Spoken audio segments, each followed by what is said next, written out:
এটা হলো 10 টাকা দামের সাধারণ পেন্সিল ব্যাটারি আর এটা হলো 20 টাকা দামের ডিউরেসেল ব্যাটারি, যা চলে সাধারণ ব্যাটারির চেয়ে 2 গুণ বেশি। আসলে কি 2 গুণ বেশি চলবে সেটাই আজ পরীক্ষা করে দেখাবো। পরীক্ষাটা করার জন্য আমি আগে থেকেই দুটো মিনি ফ্যান বানিয়ে রেখেছি, যেটার একটাতে লাগাবো সাধারণ ব্যাটারি আর একটাতে লাগাবো ডিউরেসেলের ব্যাটারি। আর টাইম ক্যালকুলেট করার জন্য মোবাইলে স্টপ ওয়াচ ইউজ করব। চলো শুরু করা যাক।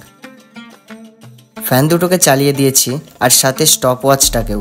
ভিডিওটা লং টাইমের জন্য হতে পারে, তাই ভিডিওতে টাইম ল্যাপস করে দিচ্ছি আর সাথে 5 গুণ স্পিড বাড়িয়ে দিচ্ছি, যাতে তোমরা ভিডিওটি মনোযোগ সহকারে দেখতে পারো। তাই ভিডিওটি শেষ পর্যন্ত দেখো।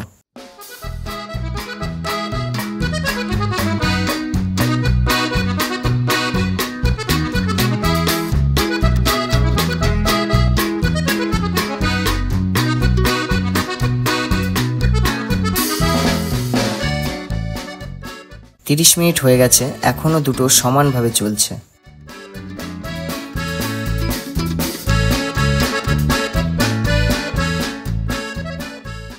এক ঘন্টা হয়ে গেছে, এখনো পর্যন্ত কেউ হার মানতে রাজি না।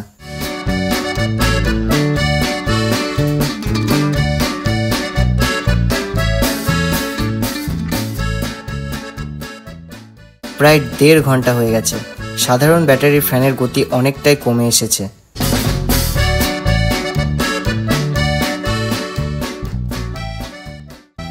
অবশেষে 1 ঘন্টা 39 মিনিট পর সাধারণ ব্যাটারি হার মেনে নিয়েছে, কিন্তু এখনো পর্যন্ত ডিউরেসেল ফুল স্পিডে চলছে। কিন্তু 2 গুণ বেশি চলবে কি সেটাই দেখা যাক।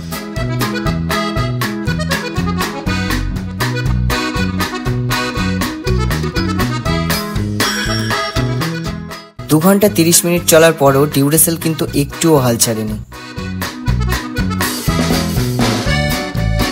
3 ঘন্টা 20 মিনিট হয়ে গেছে, মানে সত্যি ডিউরেসেল সাধারণ ব্যাটারির চেয়ে 2 গুণ বেশি কভার করে ফেলেছে, কিন্তু এখনো পর্যন্ত ডিউরেসেল চলতেই আছে।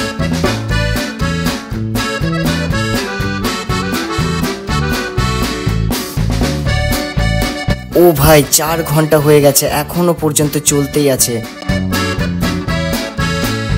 4 ঘন্টা 30 মিনিট পর ডিউরেসেলের গতি অনেকটাই কমে এসেছে।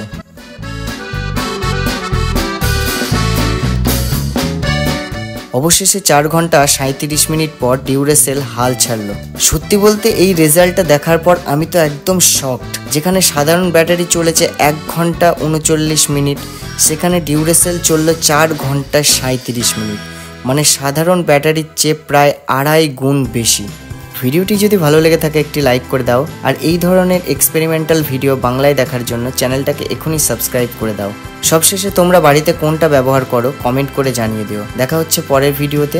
আজকের মতো বাই।